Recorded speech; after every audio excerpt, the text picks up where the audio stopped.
السلام علیکم دوستو، میرا نام ہے عمر رضا اور میں آپ کے لیے لے کر آیا ہوں ایک بہت بڑی خوشخبری۔ اٹالیا امیگریشن اوپن کرنے جا رہا ہے 2020 کے درمیان میں۔ اٹالین پارلیمنٹ میں وقفہ سوالات کے دوران منسٹرو ڈیلا انٹرنو نے یہ واضح کیا ہے کہ اٹالین گورنمنٹ یہ سوچ رہی ہے کہ ہم 2020 میں امیگریشن اوپن کریں، اور انہوں نے یہ واضح کیا ہے کہ اس پر کام جاری ہے۔ آئندہ دنوں میں ہم اس کا باقاعدہ اعلان کریں گے۔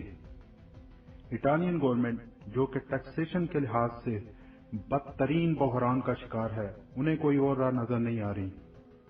امیگریشن اوپن کرنے سے جہاں ٹیکسیشن کا نظام درست ہوگا، وہیں سیکیورٹی کے معاملات بھی بہتر ہوں گے۔ بہرحال یہ ایک بہت بڑی خوشخبری ہے۔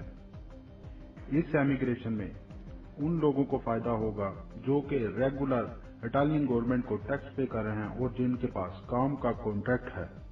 اللہ کریم سے یہ دعا ہے کہ ہم سب کی مشکلات میں آسانی عطا فرمائے۔ اگر آپ کو یہ ویڈیو اچھی لگی ہے پلیز سبسکرائب مائی چینل اور لائک کریں، شیئر کریں اپنے دوستوں کے ساتھ۔